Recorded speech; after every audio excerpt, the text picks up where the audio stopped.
I will just give it a few seconds just to let everyone join, but good afternoon, everyone.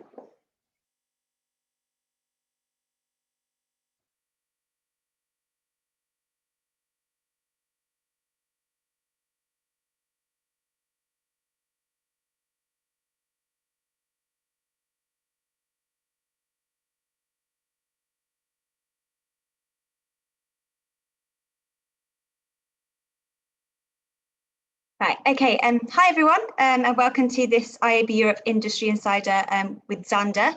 We're very delighted to have you all joining us live today. So for those of you that maybe aren't familiar, our Industry Insider format is an opportunity to get expert advice, examples and insights from those in the know, and that's IAB Europe members.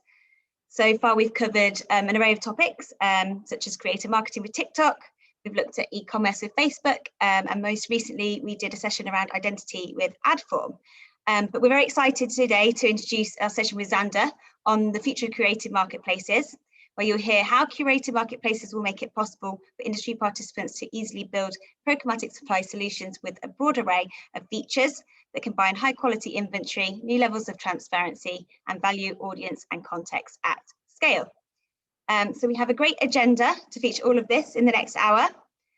So we'll start off by kicking off with a keynote presentation from IAB Europe's chief economist, Daniel Knapp, which will look at buyers' attitudes and behaviour to programmatic supply strategies. Daniel will also share the results of the recent research IAB Europe undertook with Xandr to find out what challenges are on top of mind for media buyers and provide a guide to emerging solutions. And then following on from Daniel's presentation, we will then have a panel discussion that will be moderated by Miriam Tom, Director of Marketplace Management at Xandr. And Miriam will be joined by a panel of experts, including Daniel Knapp, as well as Rafael Martinez, Programmatic Leader for Dentsu Spain, Lionel Silva, Global Brand and Media Senior Manager at Vodafone, and Johan Herman, COO for Nano Interactive. As we are live, we do encourage audience participation. So if you do have a question, please be sure to put it in the Q&A box, and Miriam will try and take as many as we can at the end of the panel discussion today.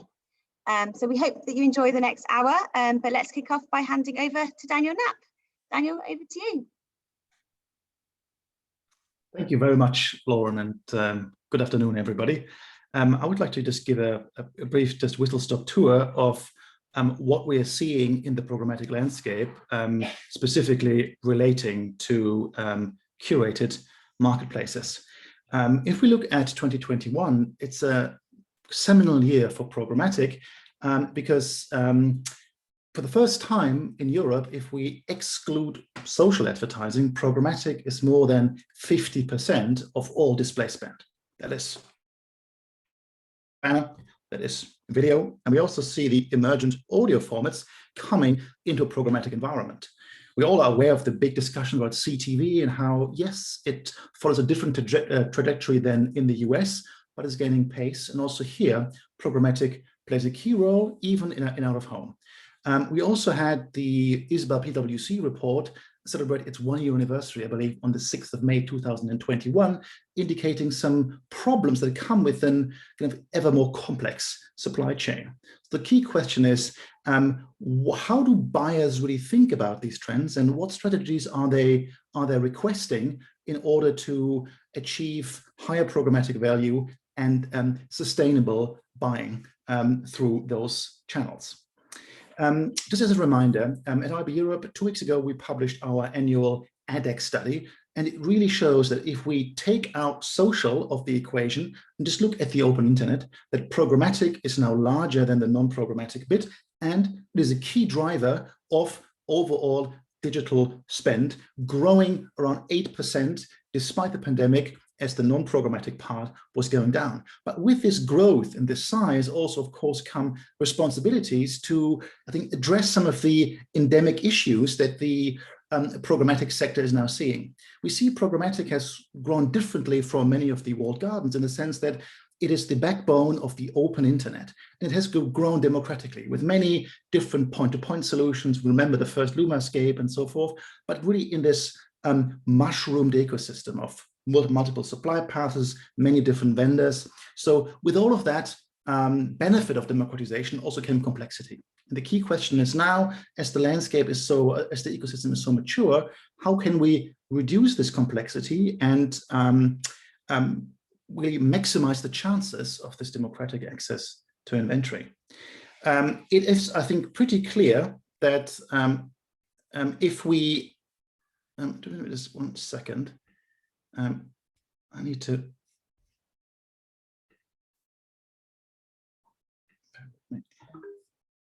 I have a problem with my presentation, just bear with me 1 second.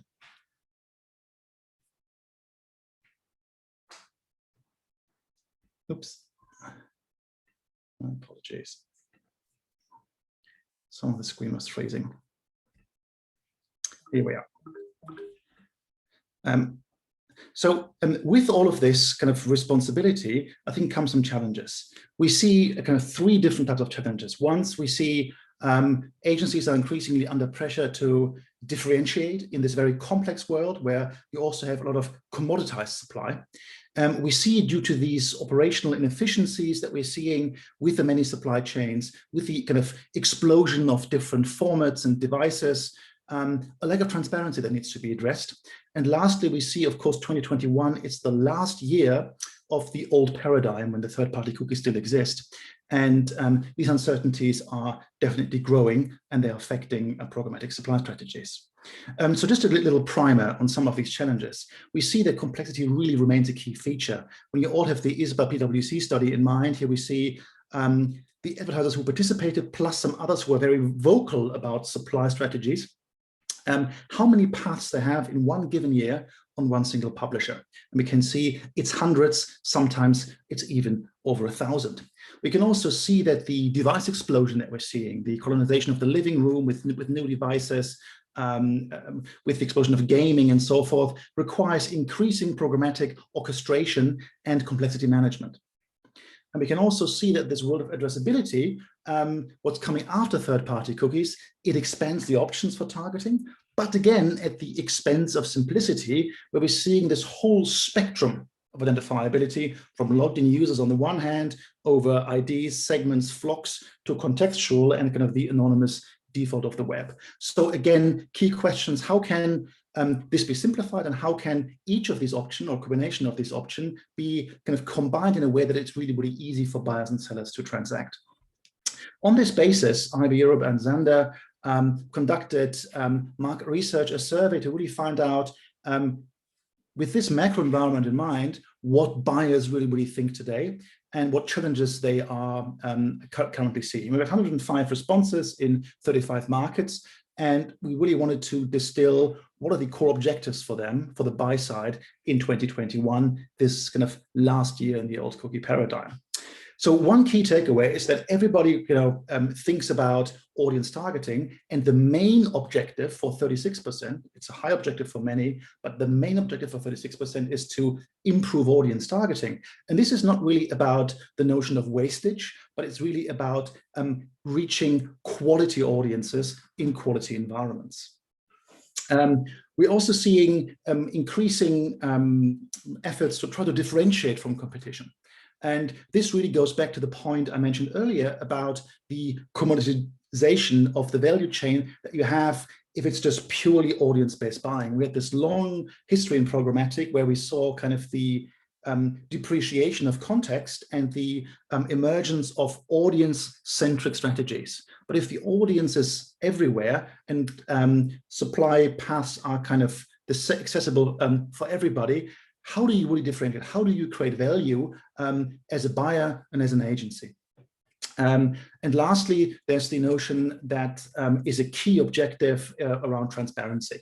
This transparency, again, can take many shapes or forms. It can take auditing or media value transparency. It can be transparency about where does the spend really occur, but also which devices, which formats am I using? So what's happening in the programmatic black box, and how can I use the learnings from there in order to improve my strategy? When it comes to executing supply strategies, so how to access better supply, how to get transparent supply, how to address key different audience segments and devices, For many of the agency is and remains, despite in-housing trends, a critical partner. Yet nearly equally as many buyers want to formulate such a strategy in-house. And while it is often done in collaboration with the agencies, others are saying we really want the agency exclusively to run the strategy. So it's kind of roughly buckets of thirds with an emphasis on collaboration.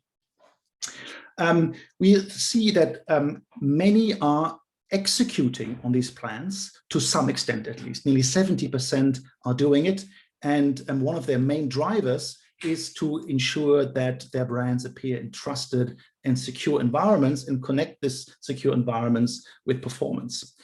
Others are not doing it yet, although they want to, because they see some structural barriers that they are struggling to overcome. For instance, limitations in data and targeting.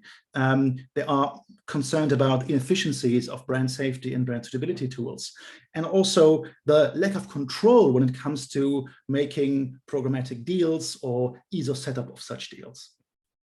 When it comes to post third-party cookie solutions, we again see a whole array of different approaches along the spectrum of identifiability I showed earlier, but it's remarkable that the emphasis on contextual is extremely high, equally as the emphasis on first-party data.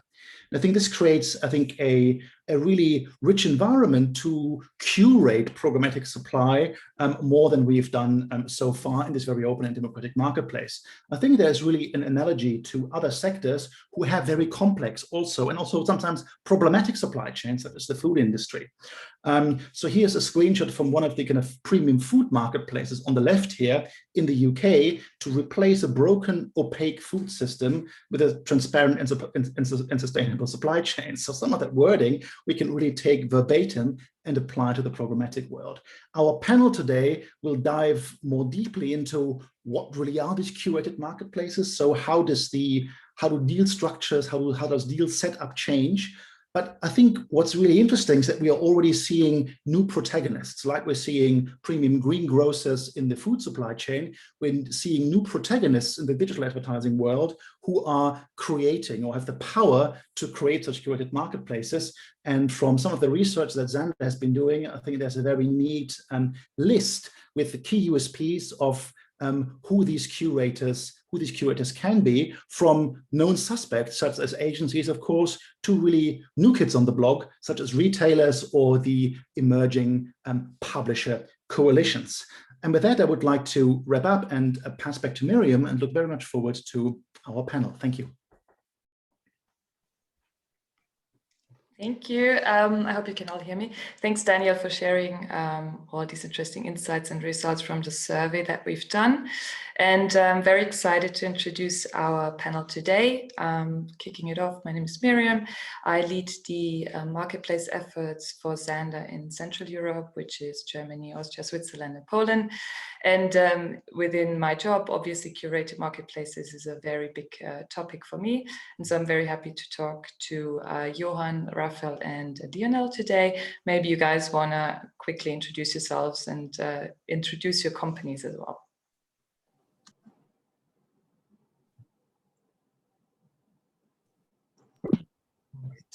Should I maybe start right away?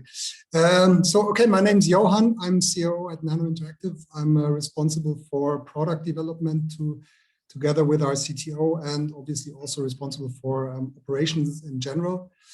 I guess I'm one of the just aforementioned new kids on the block with regards to contextual targeting. Our heritage lies a little bit more in using search data, but obviously with all changes going on in the industry about cookies, we started looking at more data than just search. We added contextual data. We added some more live bitstream data to optimize campaigns.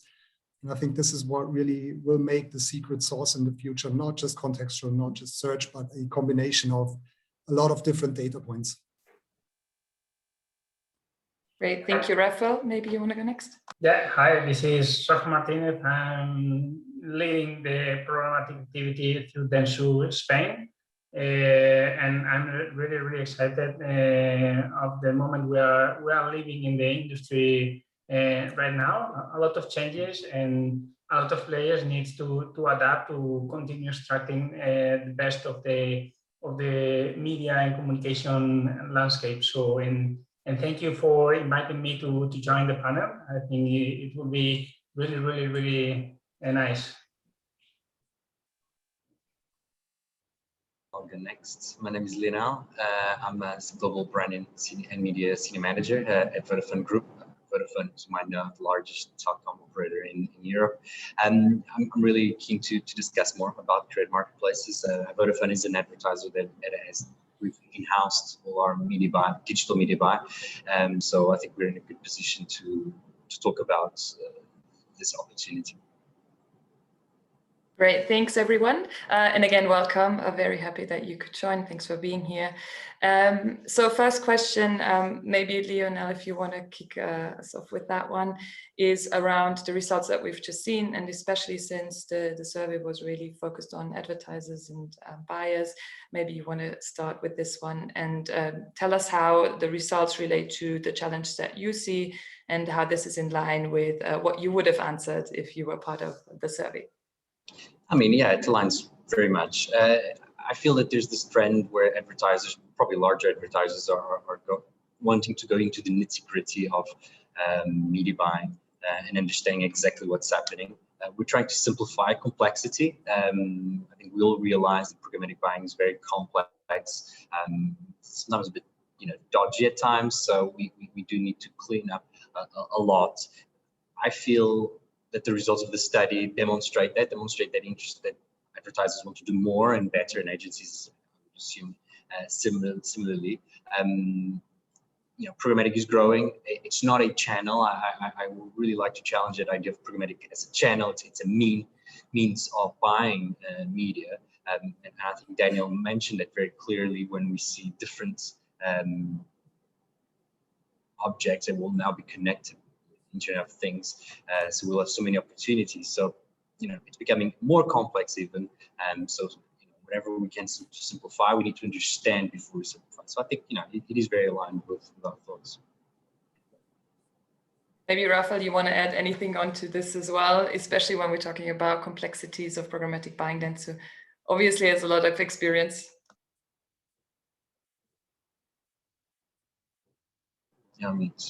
Yeah. You're still muted. Yes, sorry, I was saying that programmatic is just only a way of buying media, but in a complex way. And I think Daniel showed that we are now on a mature statement of programmatic. So that means that that the value chain should also be clear for all the stakeholders, from advertisers to publishers, and the topic of today, with these curated marketplaces, I think it's a good way to increase clearness and transparency to the programmatic buying. So I think we are in the right forum. Yeah, I mean, totally makes sense. There's a lot of challenges that we all share, I guess, with becoming more transparent in the buying and the cookie issue. We're going to talk about all of these things in a lot more detail right now. Obviously, you're all using curated marketplaces already, or going to use it in more depth soon. It would be good to understand each use case, and again, maybe focusing on the challenges that we just discussed and how curated marketplaces helps you with those challenges. Yeah, maybe Lionel, you want to start again? Yeah, and I think for us in our case, it's just we're starting this journey. I can't say we were there, we finalized it. It's the beginning of a journey. It's beginning of process as well. Within, I think I always need to explain a bit the situation of Vodafone. We are very decentralized. Different markets operate very autonomously, and there are a lot of pros and cons with this methodology. But one of the main advantages is that proximity to the market, to the publishers. So I think that's one advantage we have, that we can be really close to publishers. And I feel that we've lost that. Daniel alluded to it as well, around the fact that audience became the main way of buying media, and we really ignored the idea of context and relationships with publishers that we had previously. And now we're getting that back. I think curated marketplaces are a new way for us to have relationships with publishers, share our challenges, try to work together for solutions. And the solutions can be identity, can be context, performance, branding, can be a lot of things. So I think, these marketplaces are really helping us get closer to publishers. So I'm very, very, very confident that that will be the way. But we're starting the journey still. So I don't know if the other guys are a bit more advanced in this journey or in a similar situation. Well, if I may add, what I really like about the curated marketplaces is kind of the idea of the separation of duties. I think you have on the one side you have the publishers, on the other side you have the advertisers in between. Obviously, you have the agencies and players just like us, and I think we're kind of getting back to doing whatever a party can do best, really, right? So you have the publishers on one side; they need to really focus on supplying good inventory and getting back a positive user experience, which I think we've lost over the time with all the different consent mechanisms and so on going on, right? And at the same time, you have the agencies, and I think they've always been the best party to be able to translate advertisers' needs into campaigns, really, right? And Daniel, we just saw the challenges that we have today, right? There's a lot of players out there. There's a lot of different solutions. And I think the agency is the best place to really understand what the client needs and what kind of solutions there are in the market. And then there's players like Nano. We basically just have one product, and this is kind of making campaigns work as good as possible. We're using, as said, we're using a lot of different live signals. We're using contextual data, and all of this is kind of is pushed into a machine learning model, both on the language side and also on the understanding between cause and effect. And everyone is doing really their piece to make campaigns work, to deliver the best possible outcomes. And if you look at, for example, what Google is doing, I think it's quite the opposite. It's more kind of an integrative approach. They're trying to take on more and more of those different steps in the supply chain. So I really like the idea of Xandr kind of creating this, I think an open architecture for everyone to weigh in with their best possible resources, I would say. If we look at the open web and the evolution of programmatic, we have seen this massive technicalization of media buying, right? It was all about a long ad tech value chain or supply chain, not a value chain. That's it, right? We saw topics about QPS costs and other things, which were very extremely detached from media, which was kind of, in a sense, it was advertising logistics, and it wasn't really advertising value. And I think the real promise of a curated marketplace is, Johan, as you described, I see it like a layer cake where different parties add value together according to the expertise. A curational value of an agency, a audience and context value of a publisher, and then vendors like yourselves and others that provide additional contextual signals. And I think this all kind of works better to do in a contained environment like a marketplace than if you did it at scale everywhere on the web. So plus we're seeing, in particular, if we look at Europe, if we look at the future of regulation and concerns about media pluralism and other things, in particular, publishers who have data to bring to bear, they can actually, in this world, succeed better than and monetize more sustainably than in a world governed by third-party cookies. Lastly, let's say it unlocks new potential for programmatic in terms of a completely new addressable market, in particular through retailers, and bringing with that also, well, new client categories and new spend categories that maybe like trade deals that you had like in physical brick and mortar supermarkets, on which shelf does the granola stand and so forth, bring that into the digital world. So I think it's a nice container where a different type of innovation can take place to bring programmatic to the next level. I fully agree with what you three said before, and I think this curated marketplace help you to bring efficiency mostly in three axes. The first one Lionel talked about is, of course, the performance of the campaigns, as you can qualify the inventory and choosing the one that best performs regarding your objectives. You will always get efficiencies and increase or improve your results, but also in terms of management. So if you short the distance between the buy side and the sell side, and you can act directly through these curated deals inside the marketplace, the traders should manage less options that they do right now. But on top of that, if you want to activate data, as you pre-qualify this inventory, the matching between the data and the inventory is also better. So I think it's a fantastic solution. We have been talking with Xandr about marketplaces since a couple of years. The point is that just to activate them and put everyone together is not easy, but we have developed our first experience during this year, and I think the results are really amazing. Maybe, Rafael, it would be good for you to kick us off with the next question as well, which is actually around what you just referred to, where we see when you actually take this approach and say, okay, I want to start my own curated marketplace now, you have this chance to rethink a lot of the activities that you've done in the past and start with this new blank sheet of paper. Maybe you want to share a bit of the specific experience that you had of where you changed certain things and started from scratch. Like, was that the case for you? Is that how it went? And like, what are the efficiencies you've seen so far?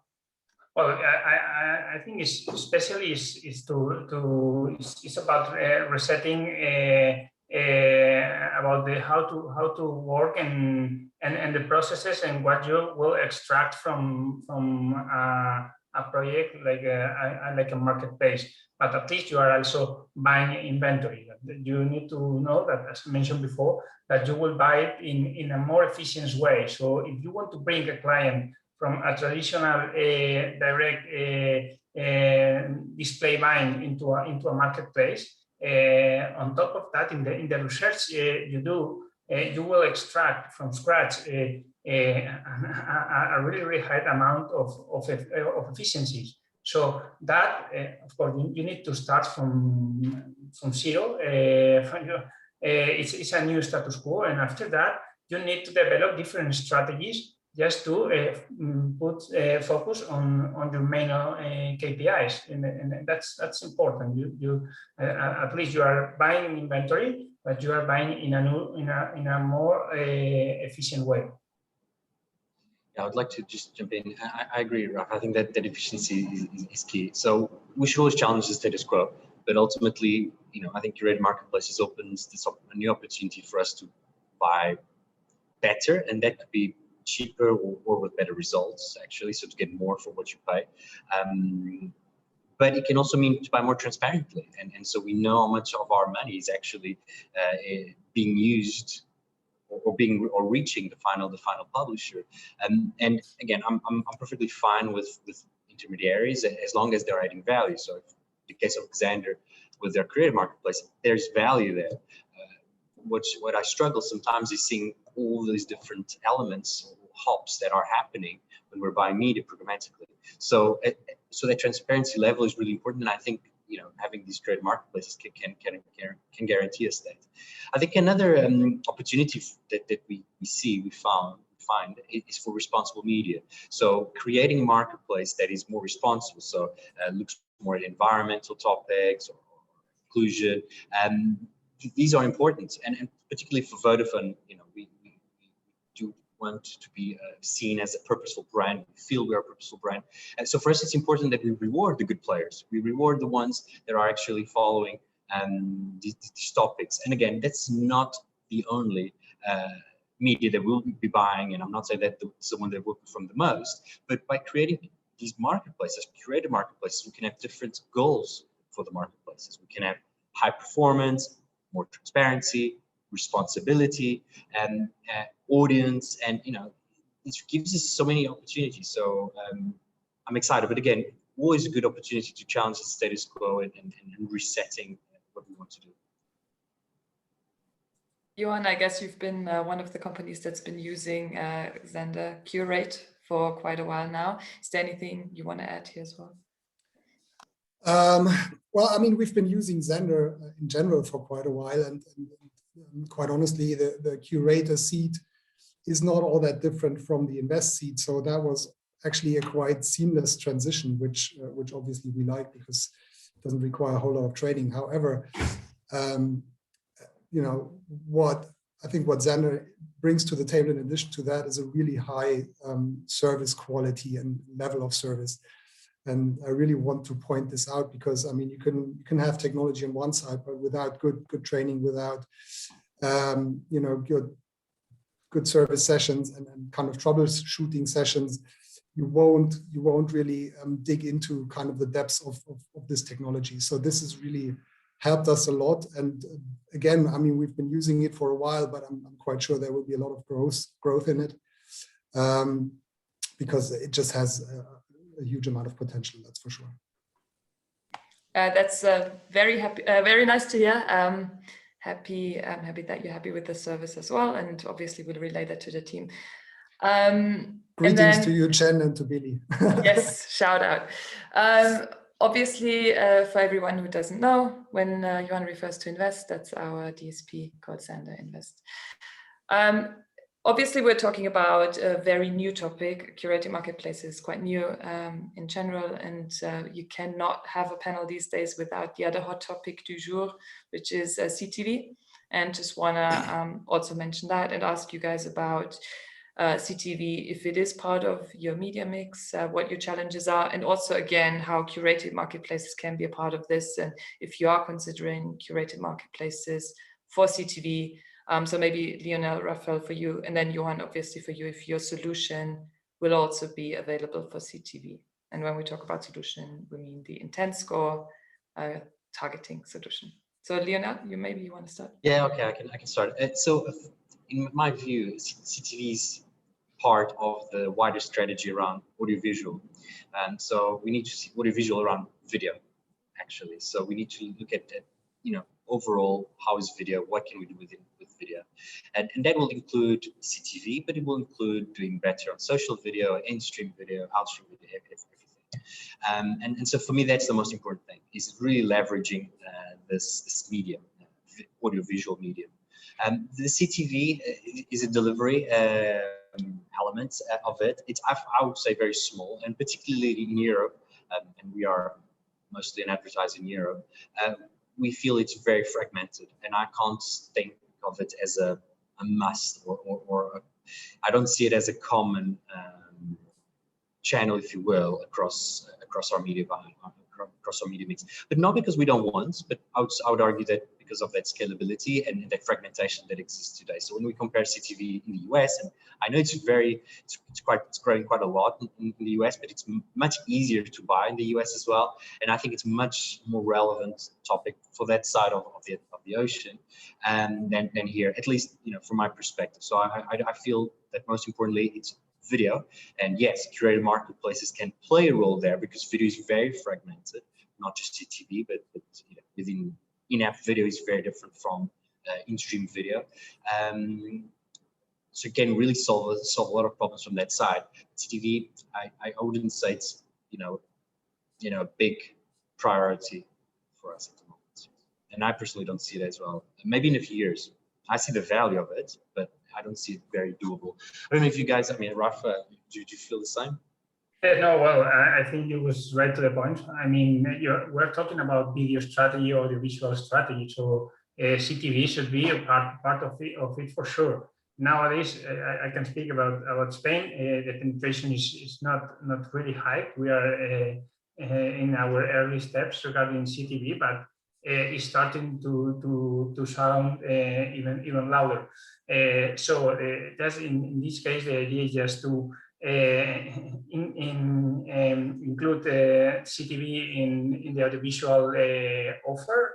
And we can manage all the video strategies to a created marketplace. It will be great, because so you can again gain in efficiencies regarding frequency and fulfilling the whole touch points that the consumer are in. So I think for sure we will include CTV in the different strategies, and when it's possible, of course, we will do it to create a marketplace with because it helps also in the current strategy. So for sure. I think with the talking about the fragmentation of the CTV inventory in Europe, that's a very good point. We've seen in the US also curated marketplaces being used to overcome this fragmentation of seeing inventory lying in various different places and then really being able to bundle it together on curated marketplaces. But as you mentioned, the topic is currently a little bit bigger in the US, but from our perspective at least, we do see it growing quite rapidly in Europe as well. I think there's a knock-on effect, right? Yeah. Even though curated marketplaces in this very supply-constrained CTV market that we have in Europe probably are not a big deal right now, I think they enhance trust in programmatic overall, because they deal with a lot of the intransparency issues, data leakage issues, and so forth, which have been pervading programmatic in the past. And we've seen in particular broadcasters or other kind of premium AVOD providers being quite hesitant of shifting towards programmatic, because there was always this lingering sense, of programmatic 1.0, that whole kind of display commoditization that we've seen. Marketplaces are a very different animal. They're more like hedged gardens in programmatic. And I think that kind of, in a sense, changes the entire perception of what programmatic is, and therefore makes it easier or more comfortable for TV-centric sellers to even consider programmatic in the midterm. Yeah, I think you're absolutely right. We pretty much saw the same tendency, I think, with programmatic, and you just presented the numbers. Right now, we're at 50% of all media buying. And I do remember the days where everyone was really scared of pushing too much inventory into programmatic, right? And I think the inventory will follow the money. I'm quite sure about that, and we will see the same. In Europe, we're always a bit slower than the US is, no doubt, but hopefully we'll learn a bit faster this time.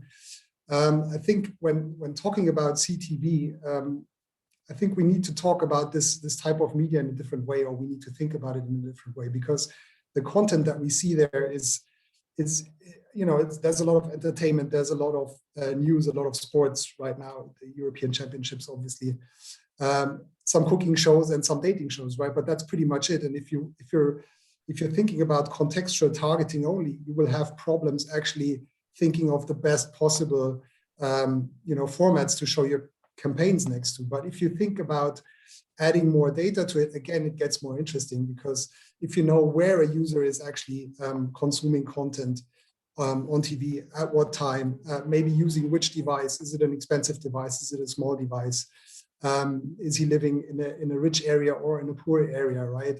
Is he consuming content, I don't know, at a time where usually other people work?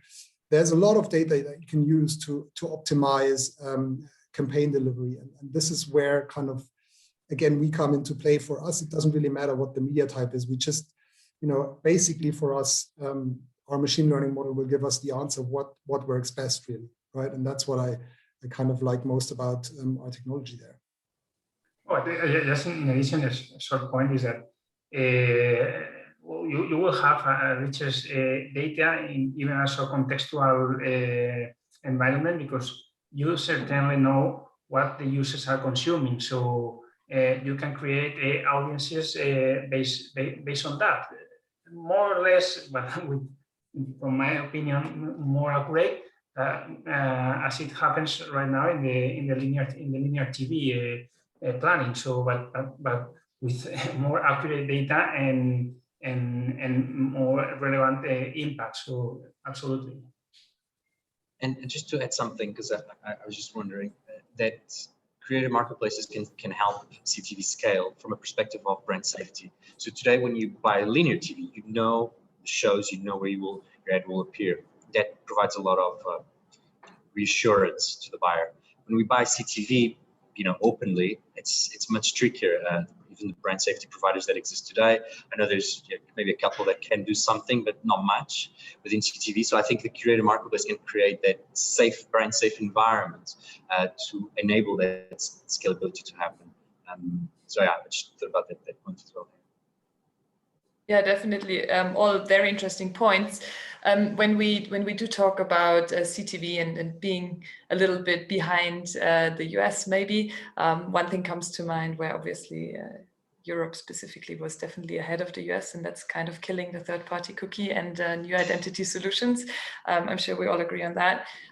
So also we've discussed a little bit about this now already on going maybe contextual route or finding different solutions. Can you guys share what your future identity approach will be if you've already figured it out, and how it connects with curated marketplaces as well? I don't know who wants to start.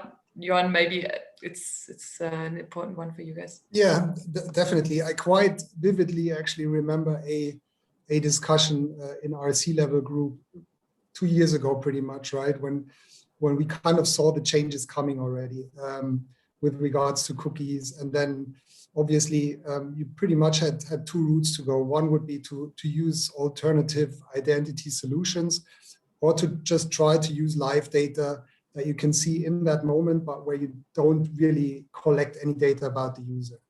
And quite honestly, obviously back then we chose the second path, because it's, if you think about identity solutions, obviously targeting audiences based on identity, and we know that from the cookie, it works well, right? But what we're doing now is we're burying the one thing, which is the cookie, and we're kind of introducing the next thing, which I wouldn't even say it's the next best thing. It's with regards to data privacy, it's actually the next worst thing, because a cookie can only connect data to a browser on a certain device, but a hashed email address actually connects data to a certain person. So that's what actually scares me a little bit. And you can also already see, for example, Google saying, we don't really believe in those identity solutions, and we're kind of taking a step back from that. So that is obviously a quite risky position to be in, in this identity world, which is just a workaround for the cookie. However, needless to say, it works. But we've chosen the way of going, cookie-less, not using any identifiers, and we still have enough data to make campaigns work really well. Plus, we have the reach, right? We have 100% of the inventory that we can actually target. Looking at identity solutions, there's a whole patchwork of things going on.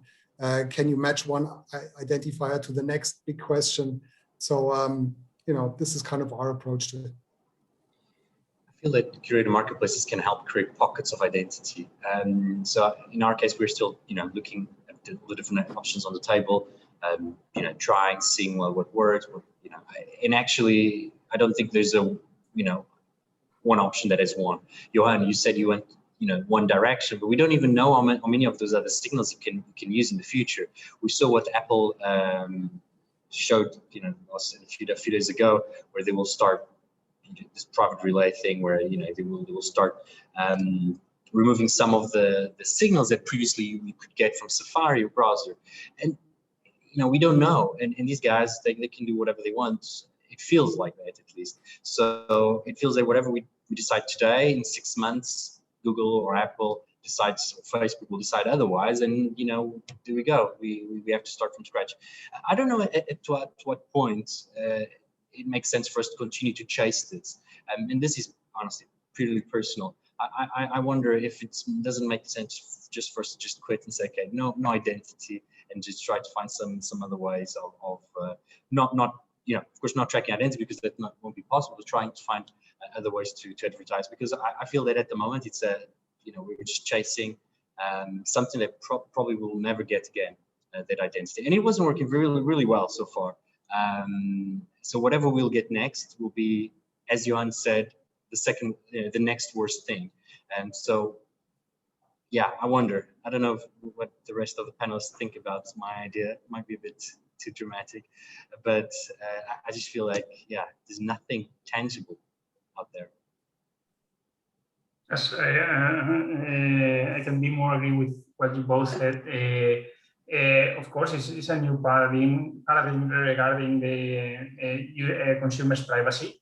So once we save this part, there will appear new ways of targeting. We saw a lot of solutions rising since Google announced that they will remove the third-party cookies from Chrome.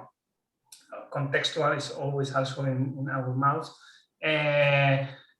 But for sure, there will be new solutions, and so a point which is clear is that mainly a marketer will need to learn to operate in different and separated environments, because there are really big players such as Amazon, Apple, and Google that will be environments on their own.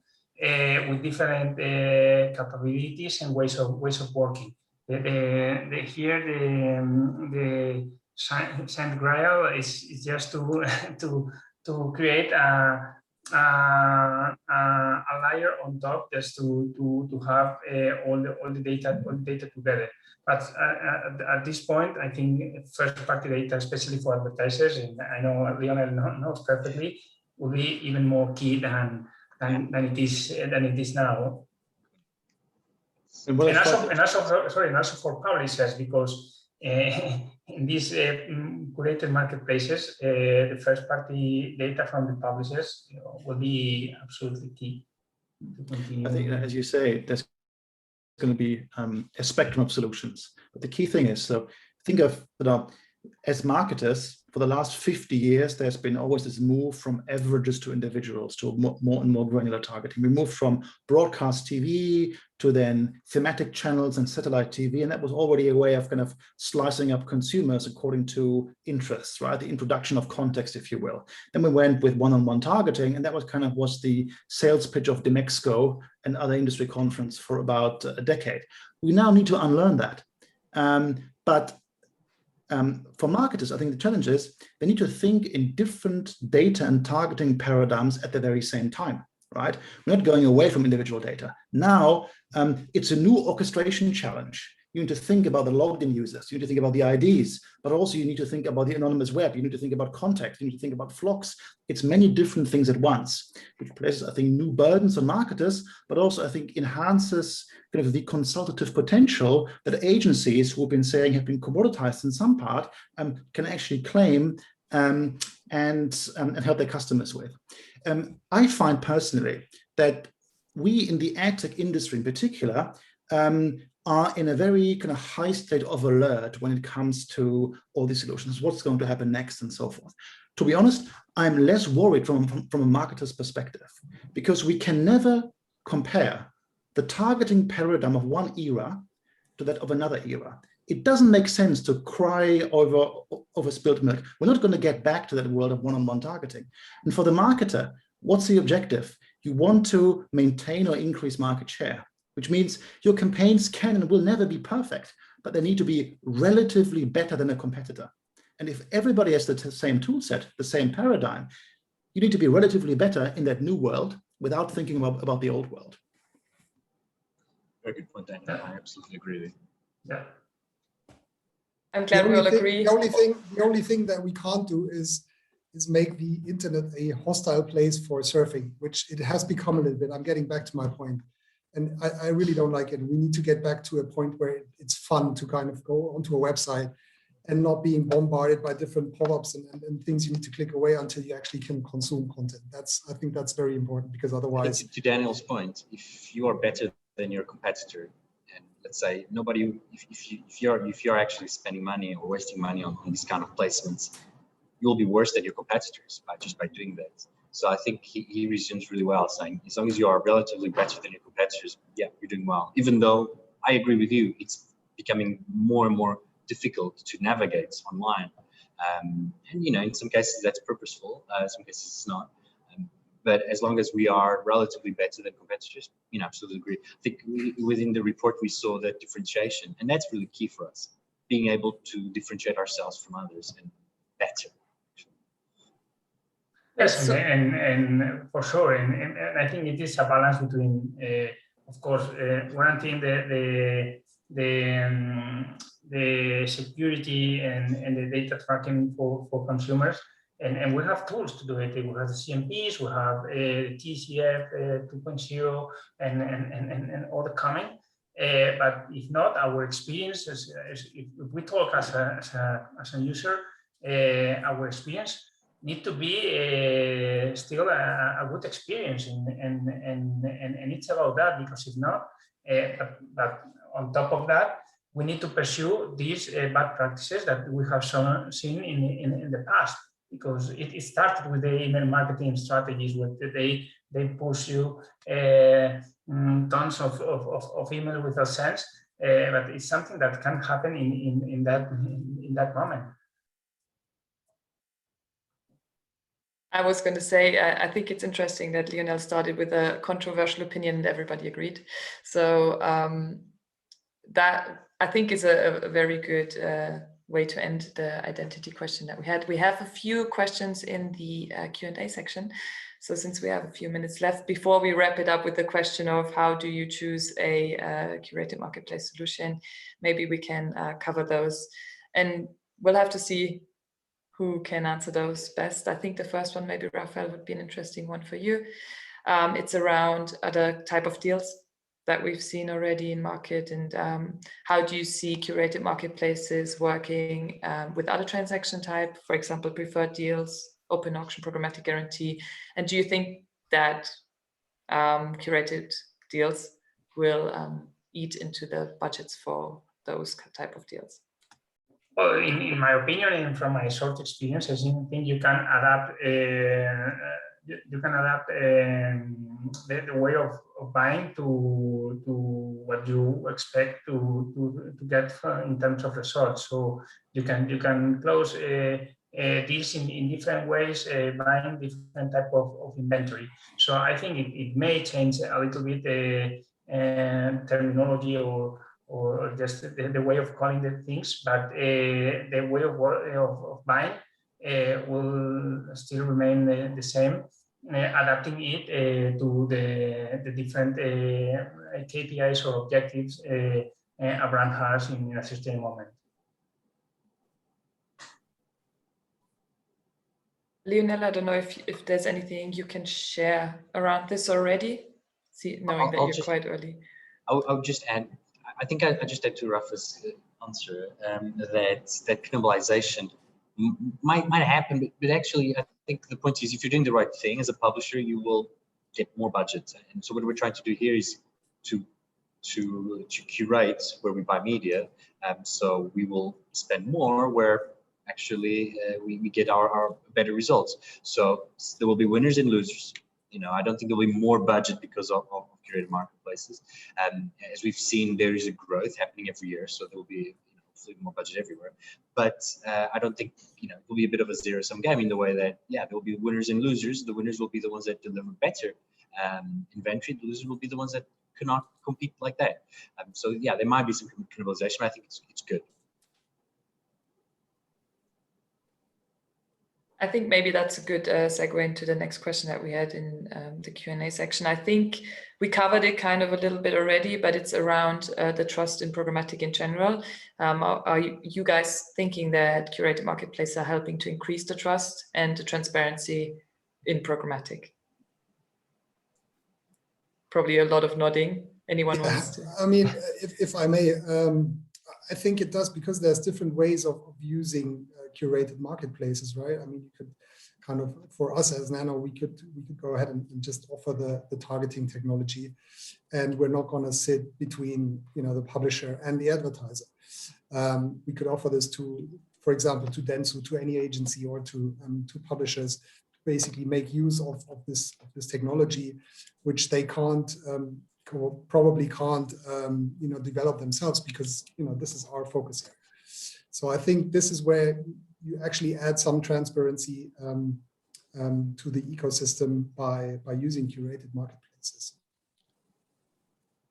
Yeah. I think it always depends on how you define transparency. There are so many ways. As I mentioned initially, is it audit? Is it kind of working media? Is it the type of inventory? Is it the websites, etc.? So I think some things are about governance structures. How are marketplaces governed and how are they priced? But this is not a technology question, it's a business question. And I think, well, in a complex market environment which we're in, there will never be full transparency, because one thing that we will see is, let's say, there's marketplace 1, 2, 3, 4, 5, right? It means transparency discussions are shifting towards how can I actually compare the performance of different marketplaces. Let's say that there are different marketplaces from different vendors. So I think we need to rethink about what transparency means, but some of the, saying problematic bits of transparency that we've seen in many of the seminal industry reports, they wouldn't be an issue or that big of an issue in the curated marketplace.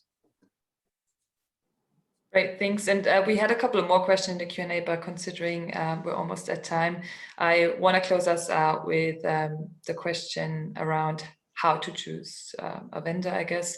What were the considerations you each made when choosing a tech provider for the curated marketplace that you're running? I don't know who wants to start. Raphael, do you want to start? Well, I think all capabilities and service connections for me are the three main factors just to choose an option. I have to say that we are really happy with Xandr here in Spain by developing these types of strategies. But of course there are other options, and I'm always pro testing and try to test any solution and extract as much insight as possible and compare one with the others. So